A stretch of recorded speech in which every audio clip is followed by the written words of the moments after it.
Bueno, seguimos con donde nos habíamos quedado la semana pasada, en Judas.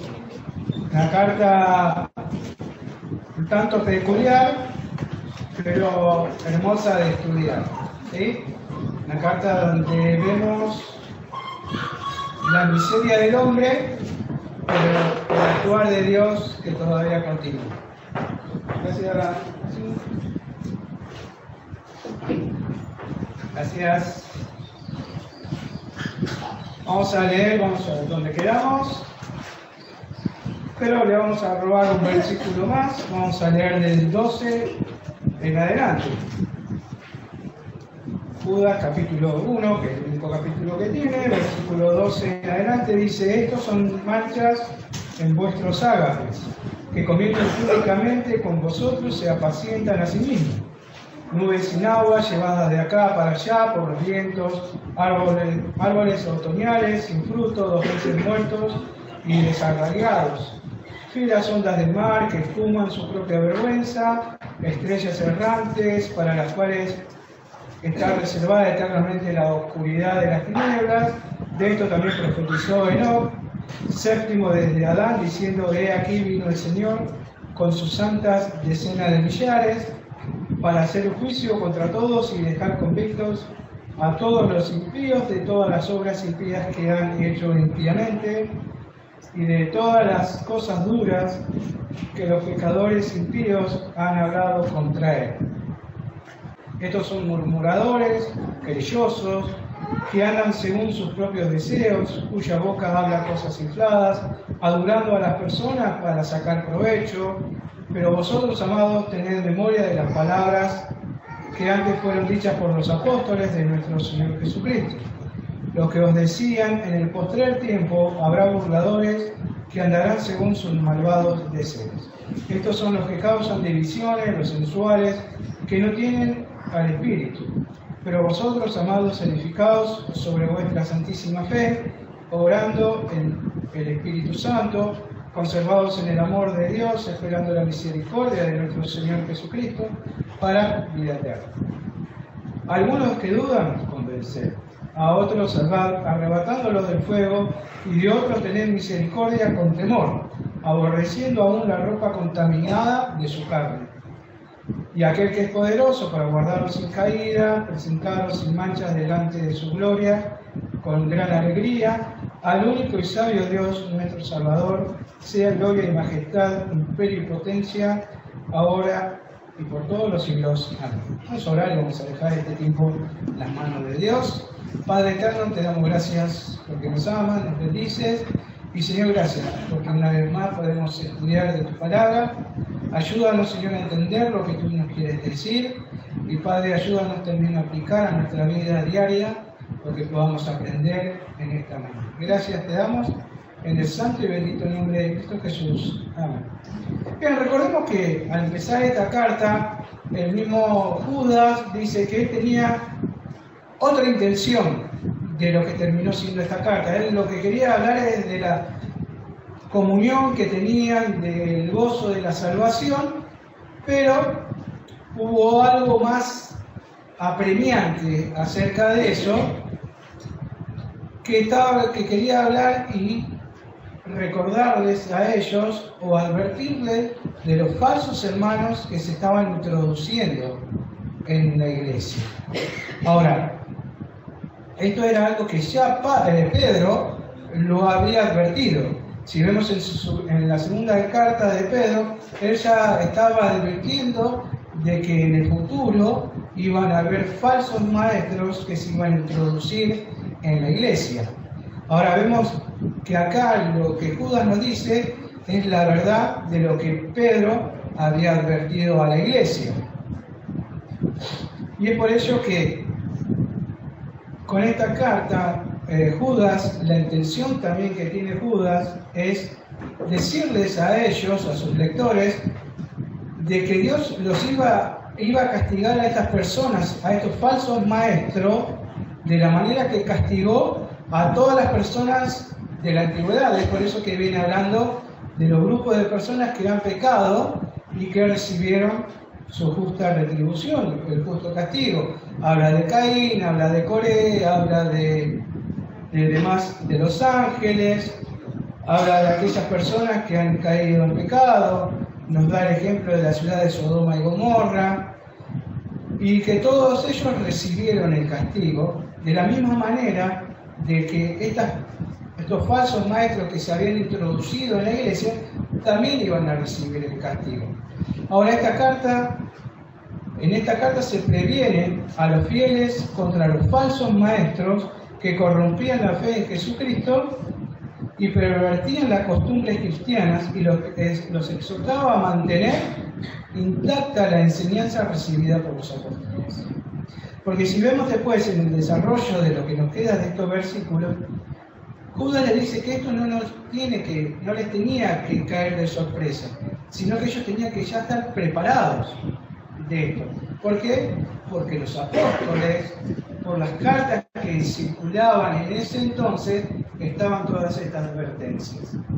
En el mismo capítulo que tiene, pero los versículos 12 y 13 detalla el actuar de cada uno de estos falsos maestros. Viene diciendo, versículo 12 dice, estos son manchas en vuestros ágapes. ¿Recuerdan lo que era un ágape? El ágape era una comida, o en el momento cuando ellos se reunían a comer. Cuando ellos se juntaban como congregación a comer, eso era un ágape.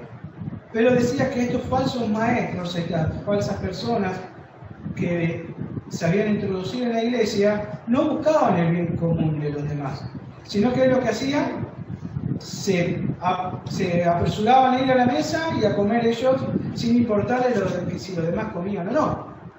Muchas veces pasaba esto, ¿no? Que pretendían ellos autosatisfacerse y no les importaba si los demás comían o no. Sigue diciendo, dice, estos son manchas en vuestros ágapes que comiendo impúdicamente con vosotros se apacientan a sí mismos nubes sin aguas que son llevadas de acá para allá, ¿no? Vemos las nubes cuando no traen agua, cuando no traen lluvia, ¿qué es lo que hacen? Van y vienen, y muchas veces no nos ponemos a ver si hay alguna figura, si hay un conejito ahí entre las nubes, ¿no? Y nos ponemos a ver. Y esto es lo que reflejan también estas personas que van y vienen. Y son personas que, si vemos en la historia de sus vidas, vemos que van de iglesia en iglesia, van llevando discordia de lugar a lugar, que se pelean con un pastor de una iglesia o no les cae bien como predican en un lugar y van a otra iglesia, y así están yendo de iglesia en iglesia sin concretar algo en sus vidas, ¿no? Y van de lugar a lugar peleándose con uno, yéndose mal del otro lugar, y estas personas, estos falsos maestros, recurrían a esto, iban de lugar a lugar llevando discordias, peleas y llevando malestar en todos los lugares donde ellos iban.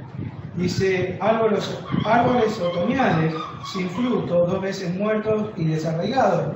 Hoy vemos que en el otoño, ¿qué pasa con los árboles? ¿No?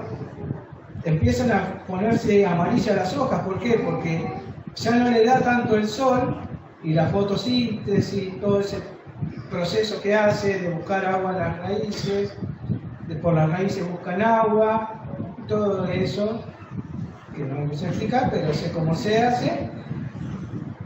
Y vemos que los árboles ya dejan de tener fruto, ya dejan de estar lindos y empiezan a estar amarillos, y de pronto vemos que son árboles sin hojas, árboles feos, ¿no? Y estas personas son así, empiezan queriendo parecerse grandes, elocuentes, pero con el tiempo empiezan a demostrar lo que verdaderamente son. Son personas que cuando hablas con ellos no tienen vida espiritual, y vemos que son personas sin fruto, que no les interesa tener un fruto. Lo único que les interesa es llenarse de a sí mismos, buscar su propio ego, llenar su propio ego y buscar para sí mismos las cosas, y actúan egoístamente. Versículo 13 dice, fieras ondas del mar que espuman su propia vergüenza, No sé si recién tuvimos este año el privilegio de poder viajar a la costa después de tantos años, y ahí verdaderamente vino esto, ¿no? Las fieras ondas del mar, ¿no? Cuando se pone la banderita roja, que no podés entrar al mar, que no podés estar allí en el agua. ¿Y por qué? Porque las olas son feas. Vienen olas grandes y traen la propia espuma esa cuando choca contra la costa. Y estas son estas personas. Vienen bien, pero terminan chocando contra la costa y demuestran lo malo que hay en su interior. Todo lo malo que tienen en el interior. Y termina diciendo estrellas errantes, estrellas errantes. Y de todo esto, lo que me llama la atención es esta última categoría que les da, que es estrellas errantes. Ahora, recordemos que en la antigüedad no había un GPS como tenemos hoy, ¿no? Que marcamos un destino y decimos vamos hasta tal lado y el GPS nos va indicando, doble a la derecha, 300 metros, gire a la izquierda. En aquel tiempo no había un GPS que los guiaba. Ellos se guiaban por las estrellas. Recordemos que los magos y los pastores, ¿cómo se guiaron hacia Belén? Por la estrella. Y los que navegaban, aquellos que estaban acostumbrados a vivir, a trabajar en los barcos de pesqueros, ¿cómo se guiaban? Con las estrellas. Me recuerdo una vez, cuando éramos niños, lo que a nosotros nos gustaba con mis amigos es salir a caminar. Íbamos a recorrer los campos, no sé si conocen para el lado de Loma Verde, todos esos campos, que ahora son todos country. En aquel tiempo eran todos campos. Y nos agarró la noche, allá. Y no sabíamos cómo volver, porque no sabíamos para dónde quedaba la Panamericana, no sabíamos para dónde quedaba el barrio, y dijimos, bueno, todos dicen que hay que buscar la estrella del norte. Y la buscamos, pero no sabíamos cuál era. Así que quedamos perdidos ahí. ¿Sí? Recordemos que estas son todas figuras que utilizaban los hebreos, que utilizaban los judíos para guiarse. Y ellos buscaban las estrellas siempre para guiarse. Y vemos que estos falsos maestros, falsos profetas o falsos ministros, eran así. Eran estrellas errantes. Eran personas que no guiaban a nada, que no guían a nada, que lo único que guían es a perdición. Y todas estas personas de la antigüedad se empezaron a introducir en la iglesia y empezaron a hacer estragos en la iglesia. Pero no pensemos que esto solo nada más quedó en la antigüedad, como siempre decimos. Hoy por hoy vemos que también hay falsos maestros, falsos pastores, que quieren guiar a la congregación a la perdición. Muchas veces nosotros vemos en internet, vemos predicaciones, vemos a pastores, vemos grandes iglesias que predican, pero cuando encontramos o cuando escuchamos detenidamente esas predicaciones, terminan siendo, como nos declaró todo acá Judas, fieras ondas del mar, que espuman su propia vergüenza, que buscan para su propio beneficio, y estrellas errantes que no guían a nada. Estos mismos problemas que había en la antigüedad también los hay hoy. Y es por eso que Judas, en el versículo 17, les dice a ellos: pero vosotros, amados, tened memoria de las palabras que antes fueron dichas por los apóstoles de nuestro Señor Jesucristo. Y si de algo que Judas está resaltando acá es que esto no los tenía que tomar por sorpresa a ellos. Que esto era algo que no los tenía que tomar por sorpresa. ¿Por qué? Porque supuestamente estas personas ya tendrían que estar escuchando las enseñanzas de los apóstoles. Ya las mismas cartas estaban girando allí. las mismas cartas que Pedro y el apóstol Pablo habían escrito y que las tenemos acá en la Biblia, y otras cartas también que no aparecen en la Biblia, ya estaban circulando en ese entonces. Y es por eso que Judas le dice a ellos, esto no les tiene que tomar por sorpresa. Recuerden lo que ya han escuchado de los apóstoles, tal vez en persona o tal vez han leído las cartas que estaban circulando. Y esto era algo que a ellos no les tenía que tomar por sorpresa, cuando un falso maestro se acercaba a la iglesia, o cuando alguien quería introducir una herejía allí donde se estaban congregando. Ahora, a nosotros tampoco nos tiene que tomar por sorpresa cuando escuchamos una falsa predicación, o a falsos maestros, o a lo que ahora se llaman los apóstoles o los profetas. Eso no nos tiene que tomar por sorpresa. Y tampoco nos tiene que llevar a pensar lo que ellos están diciendo a ver si está bien o está mal. No.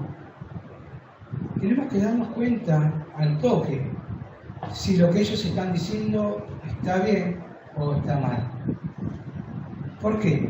Porque nosotros tenemos la palabra más segura escrita, que es la palabra de Dios. Si yo tengo un estudio bíblico todos los días, y no estamos hablando de un instituto bíblico, no estamos hablando de un seminario, sino de un momento del día donde yo lea la palabra de Dios, donde yo le presto atención a lo que Dios me quiere decir a través de su palabra, yo voy a estar convencido de que si hay algo que escucho que está mal, voy a estar seguro de no ser arrastrado por ello. Pero todo depende también de cuánto estoy yo preparado para cuando llegue ese momento. ¿Cuán preparado estoy yo hoy para poder identificar una falsa enseñanza? ¿Cuánto estamos preparados para que cuando llegue ese día por la radio o una predicación por internet, escuchemos una falsa enseñanza y nos demos cuenta de que es falso? ¿Estamos preparados para eso? Eso depende de cada uno de nosotros. Depende de cuánta comunión tengo yo con Dios y cuánta comunión tengo yo con su palabra. De cuán interesado estoy yo en estudiar la palabra de Dios. Ahora, Judas le dice a ellos, en el versículo 17, como leímos, pero vosotros, amados, tened memoria de las palabras que antes fueron dichas por los apóstoles. Está hablando, como dijimos, de las cartas que estaban circulando y de las predicaciones que ellos habrán escuchado a través de los diferentes predicadores que estaban en ese entonces. Dice que fueron dichas por los apóstoles de nuestro Señor Jesucristo. Versículo 18 dice, lo que os decían, en el postrer tiempo habrá burladores que andarán según sus malvados deseos. Nosotros también tenemos que estar preparados hoy por hoy con la palabra de Dios. Es por eso que Dios requiere que cada uno de nosotros nos preparemos a diario con su palabra. Segunda de Pedro, capítulo 3, versículo 18, dice, antes bien, crecer en el conocimiento y la gracia de nuestro Señor Jesucristo. Ante todas las cosas tenemos que crecer en el conocimiento de la gracia y en el conocimiento de nuestro Señor Jesucristo. ¿Para qué? Para que cuando escuchemos una falsa predicación, sepamos y entendamos que es falsa. Y no nos haga caer en esas falsas enseñanzas. También requiere de una preparación diaria. Pablo le dice a los efesios que se revistan con toda la armadura de Dios. Y esto es algo que también nosotros tenemos que hacer a diario, revestirnos con toda la armadura de Dios, con el yelmo de la salvación, con el escudo de la fe, con todo eso, día a día y a diario, tenemos que ser revestidos con toda la armadura de Dios. ¿Para qué? Para cuando seamos atacados por una falsa enseñanza, podamos estar firmes y poder defendernos. Y poder también defender nuestra fe. Porque algún día alguien se nos puede acercar y nos diga, ¿en qué crees vos? ¿En qué creemos nosotros? ¿Y estamos preparados para ese día? Para poder defender la fe y decir, yo creo en esto y estoy seguro que creo en esto. Tenemos que ser como hacían los hermanos de Berea. ¿Se acuerdan qué es lo que hacían los hermanos de Berea? Escuchaban una predicación y ¿qué hacían? Iban y consultaban que si lo que estaban escuchando era verdad o no. Así tenemos que hacer y actuar a diario. Cada vez que escuchamos una predicación, confirmar con la palabra de Dios si lo que estoy escuchando es verdadero. Y esto era una lucha que constantemente tenían en la iglesia primitiva, de falsos maestros que querían introducir herejías en la iglesia. Y es algo que hoy por hoy también nosotros corremos con el mismo peligro a diario, de personas que quieran introducir falsas enseñanzas en la iglesia. Muchas veces el libertinaje trajo muchos problemas a las iglesias. Muchas veces creemos que la libertad está buena, pero también tenemos que ponerle puntos y poner límites a la libertad. ¿Por qué? Porque la libertad muchas veces trae libertinaje y muchas veces trae falsas enseñanzas a las iglesias. Versículo 19 dice, estos son los que causan divisiones, los sensuales, que no tienen al Espíritu. Y está hablando de estos falsos maestros, estos falsos enseñadores, pero recordemos que esto no era un problema solo de la antigüedad, sino que es un problema de hoy en día también en las iglesias. Y lamentablemente va a seguir sucediendo en las iglesias, pero depende de cada uno de nosotros cómo estamos preparados para cuando ese día llegue. Para cuando ese día que tengamos que luchar, no estoy diciendo cuerpo a cuerpo, pelea a piña, sino de contender con las falsas enseñanzas que quieran introducir en la iglesia. Y acá muchas veces la iglesia se tuvo que poner firme en muchas cuestiones por falsas enseñanzas que querían introducir en la iglesia. Y gracias a Dios por las personas que se pusieron firmes en ese entonces. Y gracias a ellos, hoy tenemos la iglesia que tenemos, a la iglesia que llamamos nosotros de sana doctrina. ¿Por qué? Porque no dejamos que ninguna enfermedad entre de afuera para adentro. Y estas personas, lo que les gusta hacer, a estos falsos maestros, lo que les gusta hacer es división, dividir la iglesia. Les encanta dividir la iglesia. ¿Y de qué manera lo hacen?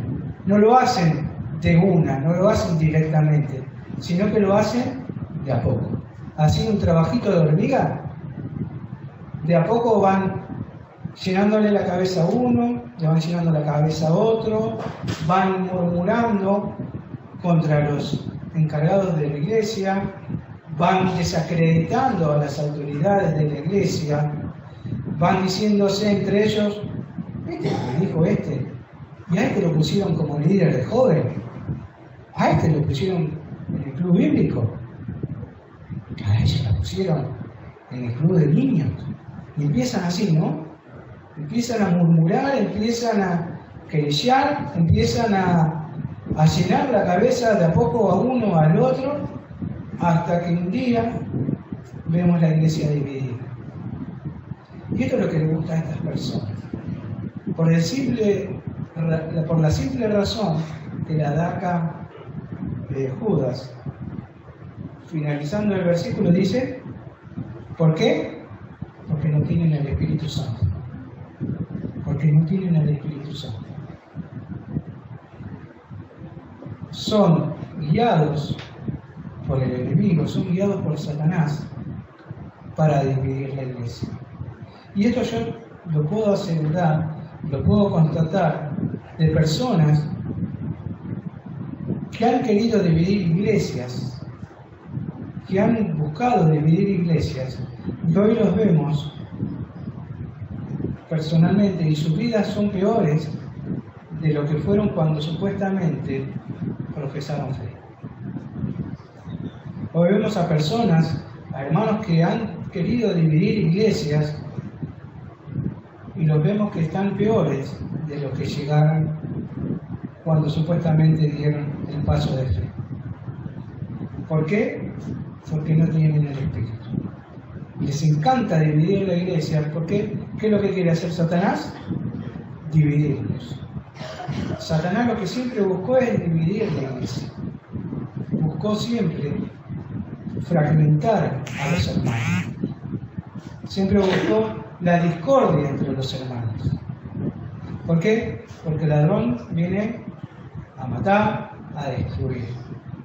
Y eso es lo que quiere hacer Satanás cuando hace introducir a una persona, a un falso maestro, a un falso ministro en las iglesias.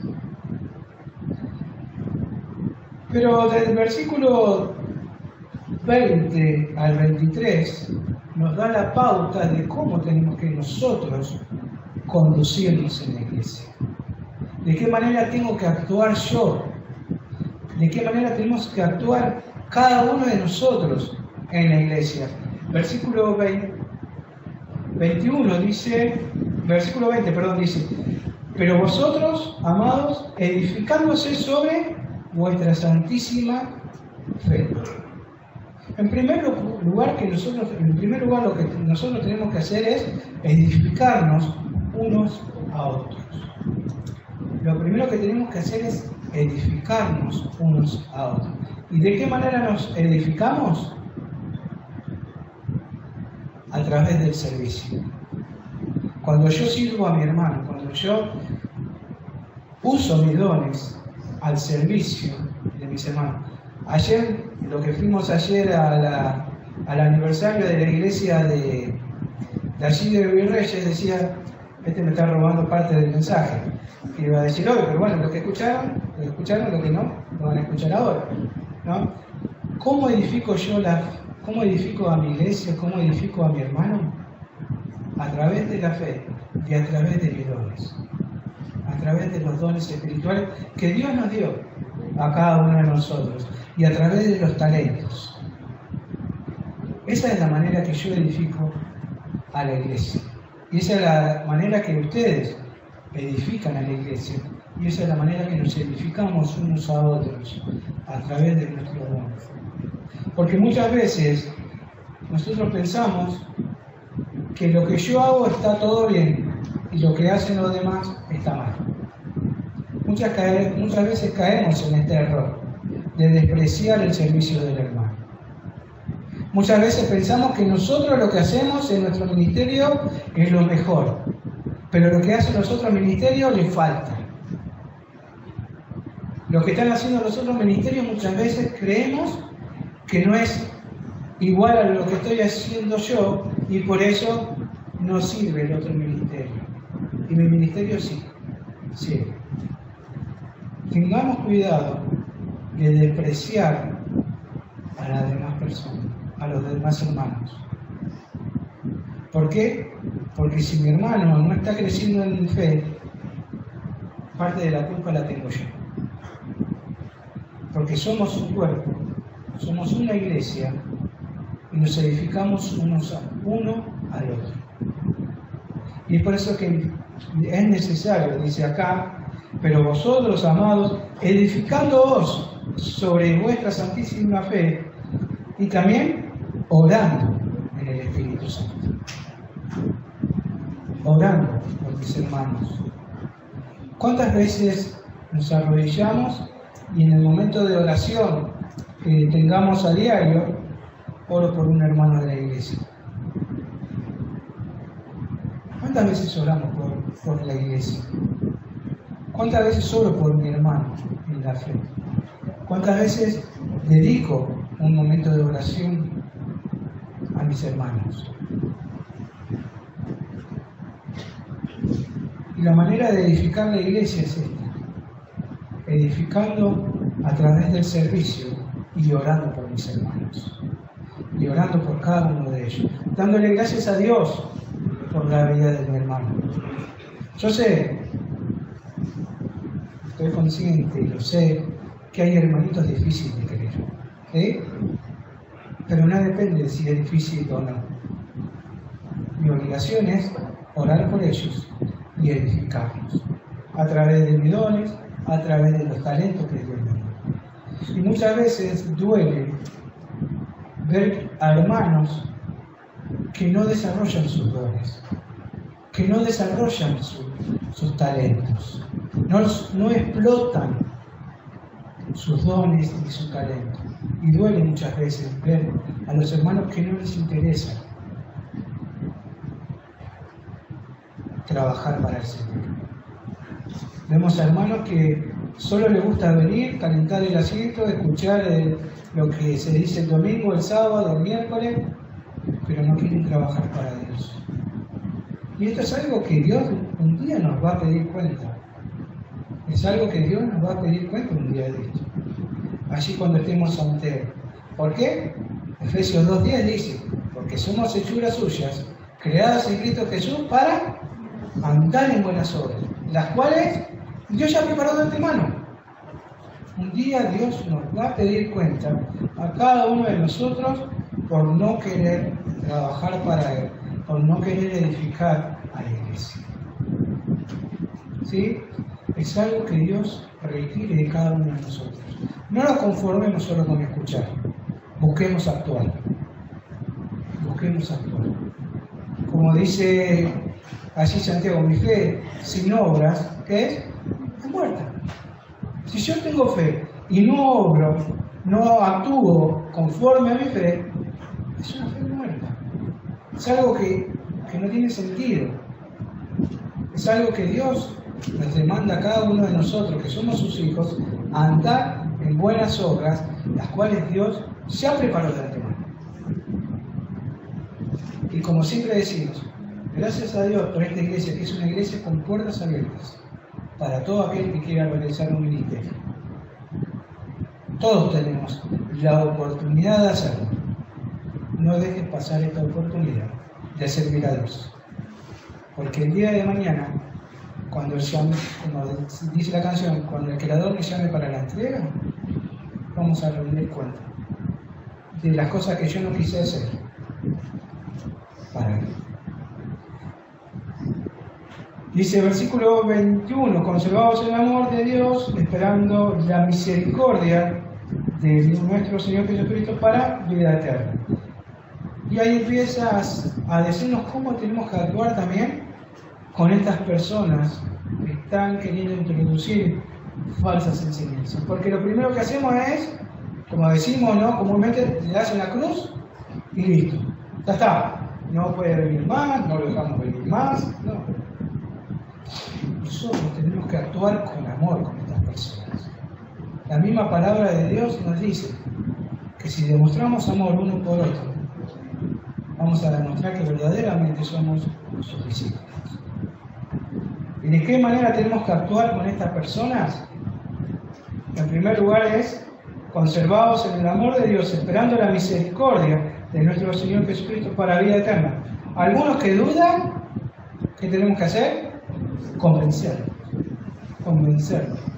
Nosotros primeramente tenemos que ver si mi hermano o aquella persona que está viniendo a la iglesia con esta falsa enseñanza y están haciendo dudar a otros, lo primero que tenemos que hacer es convencer.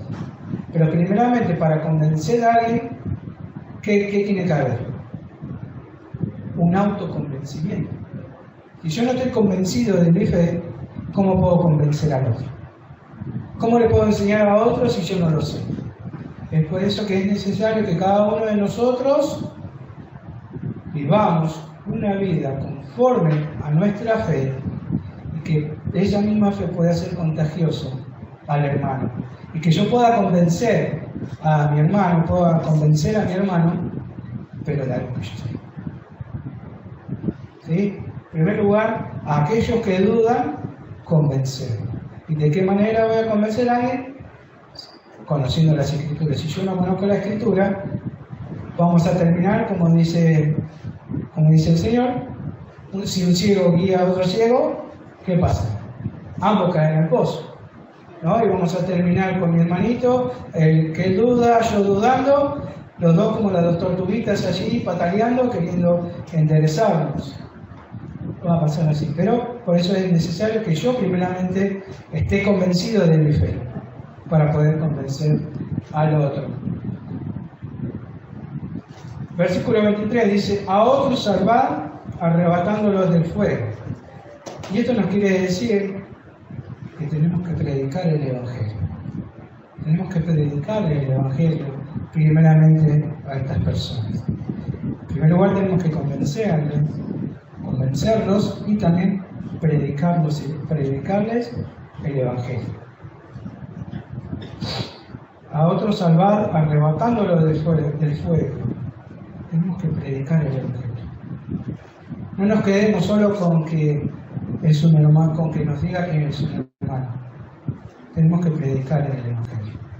Yo me acuerdo cuando volví a esta iglesia ya en el 2005, ponele, no me acuerdo, sé que es una semana antes que se casaron los volátiles, ¿no? Sabrina y Ángel.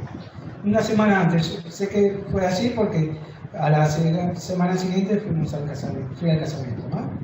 Después que volví acá. Y me acuerdo que Ángel me vio acá, ¿no? Después de años después, porque con Ángel nos conocemos desde que éramos chicos, ¿sí? Pertenecíamos a la misma barra, allí en el barrio Lambertucci. Cada uno tiene su apodo, no se los voy a decir ahora, después nos preguntan personalmente cuáles son nuestros apodos del barrio, ¿no? Porque teníamos apodos en el barrio. Y lo primero que él hizo acá, me preguntó, ¿qué haces acá? Digo, no, yo volví a esta iglesia. ¿Y qué es lo que hizo? Lo primero que hizo después? Me predicó el Evangelio. Yo ya era creyente, todo, lo dejé hablar, pero bueno. A él no le interesó que yo le dije que era creyente, a él lo que le interesó era que si yo conocía a Dios. ¿Sí? Eso tenemos que actuar nosotros. Predicar el Evangelio. Predicar el Evangelio. Con estas personas. ¿Sí? Puede ser que algún día alguien quiera introducir aquí en nuestra amada iglesia alguna enseñanza falsa, pero depende de nosotros, de que si caemos o no caemos en esas enseñanzas. Depende de cuán preparado estoy yo espiritualmente, de cuán estoy preparado yo con la lectura, de cuán preparado estoy yo con las enseñanzas de la Biblia para no caer en estas falsas enseñanzas. Pedro lo había advertido en sus cartas. Los apóstoles habían advertido que estos falsos maestros se iban a introducir en la iglesia. Y es por eso que Judas le dice, pero vosotros, amados, traed a memoria, recuerden lo que les dijeron los apóstoles, los que han leído por las cartas. Nosotros también tenemos que traer a nuestra memoria cuando escuchamos una falsa enseñanza. Y cuidado con lo que escuchamos en internet. Cuidado porque sea un predicador de renombre, no nos asegura que lo que está diciendo es la verdad. Seamos como los hermanos de Belén. Recurramos a la Biblia cada vez que escuchamos algo, para así saber si lo que estamos escuchando es verdad o no. Depende de cada uno de nosotros. Judas, con su carta, nos quiere enseñar tres cosas.